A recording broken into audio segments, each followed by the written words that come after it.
Alright, hello everyone, welcome back to the channel, and today we have another article to go over. This one's from Breitbart. NYC Bill de Blasio, quote, no regrets for calling out Jewish funeral, sorry for being, quote, hurtful. Now, there's a lot to talk about in this article, and of course I'd love to get your opinion in the comments section, but this is going to be interesting, because I've already read this article over, and I kind of get what's going on here. But this is going to be an interesting article. But before we get into it, hit that subscribe button if you are new. Only if you want to, though. Of course, if you don't like what I'm doing here, then go away. But if you do like it, consider hitting the subscribe button, and maybe like the video if you do in fact like it. That really helps out the channel. So either way, let's just jump into it. New York City Mayor Bill de Blasio told the media Wednesday morning that he was sorry if anyone was hurt by the way he called out the Jewish community over a large funeral in Brooklyn Tuesday, but he had no regrets.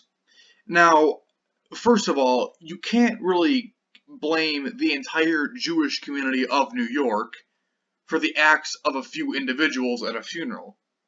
That's simply, you can't just call it an entire group of people for the actions of a few individuals. That simply isn't fair to the rest of the community. That's really just not fair.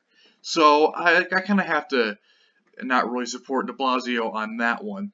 De Blasio personally supervised police as they broke up a funeral procession for Rabbi Chair Mizert. I hope I'm pronouncing that right. I probably am going to butcher most of these names because pronunciations of Jewish names is not really my strong suit. Of the Tola, I'm not even going to try to pronounce that, synagogue in the Williamsburg section of Brooklyn on Tuesday. Now, my first question is, why is he personally supervising this? Like, why is he doing that personally? Like, shouldn't he be, staying at home, avoiding crowds instead of going to a place where there's probably going to be some police there? That's not very good social distancing, Mr. de Blasio.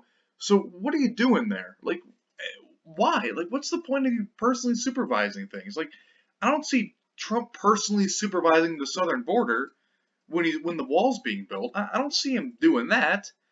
But so why are you going over here and personally supervising the breakup of a Jewish funeral? Like, what are you doing? Like, that's a bad look. That's a really bad look. And I guarantee you, if you were a Republican, you would get absolutely hammered by CNN, MSNBC for being, you could call anti-Semitic for the rest of your life. You'd never live that down. So, and even if you were a Republican, I'd still be doing this video because why? Why are you personally supervising the breakup of a funeral? Like, that's like the Supreme Court going to a small town in Ohio and ruling that giving a kid a $10 fine for stealing a candy bar. Like, that it doesn't require you to be there. I don't understand why you were doing that. Religious Jewish communities, like others, have generally adhered to social distancing rules, even canceling daily services and barring guests from attending family Passover setters. And I understand that. I understand that it's not the best thing.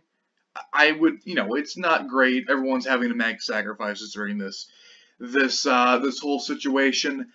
And yeah, that's fine. I mean, everyone's doing it. Every religious community is forced to. I mean, Christians aren't having as much. They're not going to church, unfortunately, because of this whole situation. So I would expect the Jewish community is probably doing something along the same lines. And you know what? That makes sense. Everyone's having a tough time with this. Religious Jewish communities have also suffered disproportionately in the coronavirus pandemic, owing largely to the fact that many daily events, including thrice daily prayers, must traditionally be held in the presence of groups of 10 or more men. These have been suspended in most communities, as have other religious events occurred or observed in common settings. Other factors include the fact that many older Jews reside in nursing homes, which have been hit hard by the pandemic, and which New York Governor Andrew Cuomo has required to accept all coronavirus patients. Now, about Andrew Cuomo. Now, I don't really agree with him a whole lot. Don't really know a whole lot about him. I just know he's a Democratic mayor of New York, or Democratic governor, excuse me, and he's been somewhat working with the president, which, when you look at what the Democratic Party has been doing with the current president, it's not been very cooperative. They seem to, want to tear the president down at every opportunity, which, honestly, I don't like that. I mean, I would like to see us, try to work together on things, because, that's what you're kind of supposed to do in government, is try to work together to try to make things better for the country. But that's just my utopian idea, I guess. But he's been somewhat working with the president, somewhat, from what I've been hearing around, and that's good. So I got to give him props for that. Many Jewish funerals, including those of coronavirus victims, have been held over video live stream, which is actually not a bad idea. It's not the best situation, but I mean, for the circumstances going on right now, it's not a bad idea, with family members unable to bury their loved ones personally. However, I'm Mazert. I hope I'm pronouncing that right. I'm probably not, but sorry. Again, pronouncing Jewish names is not my specialty. Was particularly revered in his community, and the synagogue attempted to plan a funeral, for which it apologized in a statement Wednesday.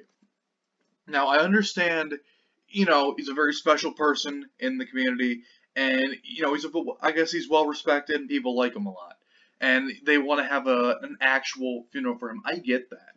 I completely understand that, but maybe they should have went with the live stream situation, and maybe had, I don't know, but it probably wasn't the best idea to have an in-person funeral. I understand we're trying to, social distance and everything, and this is a very, it's a tough situation, but that probably wasn't the best idea. I get why they want to do it, but I just don't think it was the best situation.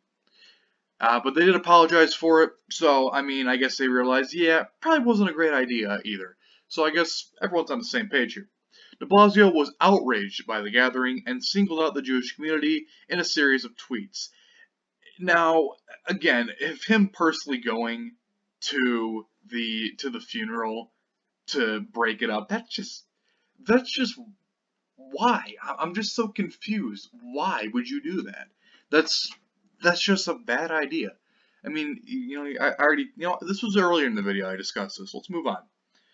Something absolutely unacceptable acceptable happened in Williamsburg tonight. A large funeral gathering in the middle of this pandemic. When I heard, I went there myself to ensure the crowd was dispersed, and what I saw will not be tolerated so long as we're fighting the I can't say that word because of YouTube. What's a good word to describe the situation, to describe it? The virus. Let's just say the virus. We're not going to say the actual name of the virus. Now, the big thing I'm worried about with this whole virus situation is that the government, all governments in the country, as well as governments abroad, have become much more authoritarian, and I understand why. But I understand, trying to keep people safe, and I get that.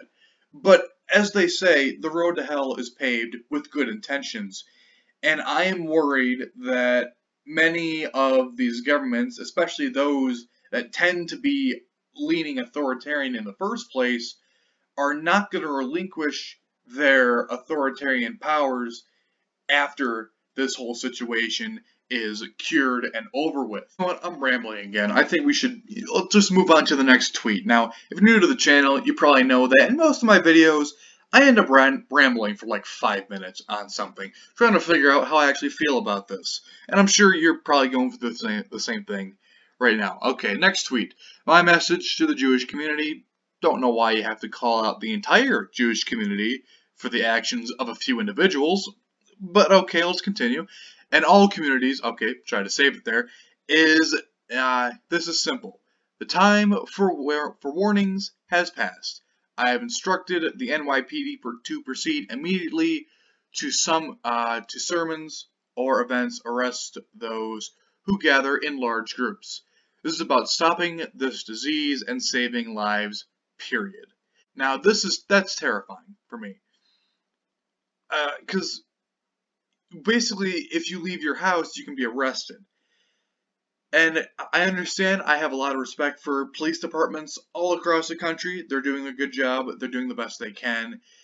And I don't blame them. I don't blame the police departments. I don't blame the average police officer for this. I blame who they work for this, especially higher ups like mayors and governors.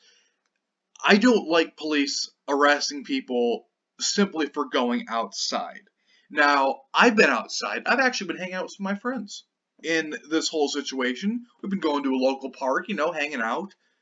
And we haven't been arrested or anything. And chances are, if you go to a local park, if you're social distancing, staying a few feet away, wearing a mask, that's up. I mean, especially if you have underlying health conditions, I'm not going to tell you what to do. You do what you want. But I don't like the police arresting people for simply going outside of their homes. That's a big problem. I mean, because once this whole situation ends, you just set a precedent for people to be arrested simply for going outside of their homes. I know this may sound crazy, but I really don't want to take that chance. Now we're going to continue on because these tweets really don't add much that I haven't already said. So if you want to go read the rest of this article for yourself, we're going to be skipping around a little bit from now on to keep the video, to a reasonable length. We're trying to keep these videos anywhere from 10 to 15 minutes long. So let's move down to this guy. Dov Kind, I think is how you pronounce his name. I'm not entirely sure. Again, pronunciation of names is not my strong suit. I've said that 3 times already, but we're going to read this tweet here and watch this short little video. 2 things are true at the same time at NYC Mayor. You need to apologize for your dangerous singling out of the entire Jewish community rather than all individual rule benders. And he's right. He's right. It is dangerous to call out the entire Jewish community, and especially singling them out, as we know from our history books of a certain country in the 1940s and late 1930s. I'm not going to say it directly, but I think you catch my drift.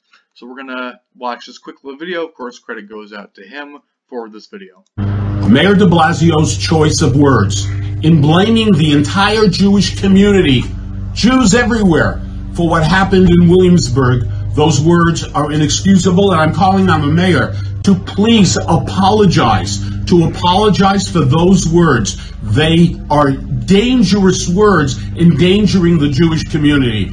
So, Mayor, please apologize. And my community, not doing the right thing in protecting themselves and protecting their families and protecting everyone out there by not following the rules, by gathering in groups, by gathering at funerals, by gathering in synagogues, by gathering in other places. It is unacceptable and must stop.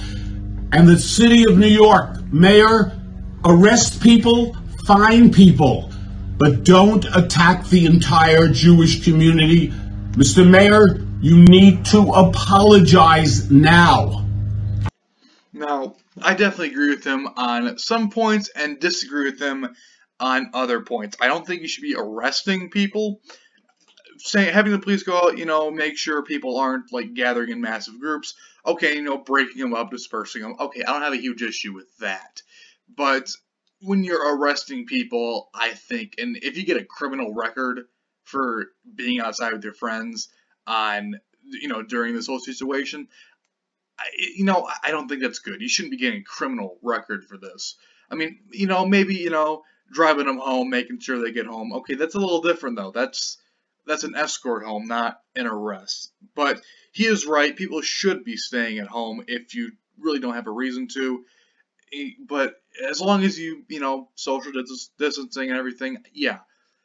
But arresting people definitely is not it's not a good thing, in my opinion. But he is right that it is endangering the Jewish community. There are already people out there, not a whole lot of people. It's definitely a massive minority of people that have a issue with the Jewish community and could use this as provocation to commit hate crimes. And of course, I denounce all those hate crimes, terrible things. So, and it is dangerous because there are not a lot, but are some people out there that will take this as a, hey, maybe I should go do this, this, and this to someone. And that's simply not, so that's something we really, really don't want. Alright, many also point out that de Blasio and the police did nothing when crowds gathered on Tuesday to watch the U.S. Navy Blue Angels and the U.S. Air Force Thunderbirds perform a flyover salute to first responders. That's the thing, I think it's funny how people are like, yeah, the first responders, I don't really know if you can call them first responders. They're people doing their job. It's definitely an important thing, but I don't think first responders is the right term I would use. But that is kind of funny that they went to a Jewish funeral to break it up, but they didn't break up crowds of people watching some planes. Yeah, I know. It's really cool to see the Thunderbirds and the Blue Angels. I would love to see them myself. But, come on. That looks really, really bad when you're breaking up, a small group of people, but not doing this. Some Jews are particularly worried about the mayor's remarks because extremist groups at home and abroad have used the coronavirus pandemic to scapegoat Jews. Alright, well, thank you everyone for watching. Subscribe if you're new. Let me know what you thought about this whole situation. I would love to get your opinion in the comment section. We gained 1 subscriber yesterday. I'm very happy with that. We're back up to 248. Of course, if you would like to become the next subscriber on the channel, you are more than welcome to do so. All you gotta do is hit that red button, and that's all you gotta do. Maybe hit that like button if that is also what you want to do. But it's all up to you. If you don't like this kind of stuff, then don't hit the like button, I guess, or subscribe. That's up to you, really. But thanks for watching. These videos have been getting around, some videos are even getting like 30 views, which is not too bad for a channel my size. So thank you for watching. Subscribe if you're new. Let me know what you guys want to see next. Of course, check out all the links in the description to my Twitter, Discord, and of course my sports channel. And also, there's been a bit of a renovation with my sports channel. If you're a long-time subscriber, then you probably know it as Iron Wolverine Sports. It's gotten a bit of a remodeling. It's Iron Wolverine Gaming and Sports. Basically, I'm going to be streaming Apex over there. It's going to be a fun little time. So thank you for watching. Subscribe if you're new, and I will see you guys in the next video. Have a wonderful rest of your day. I will see you guys tomorrow.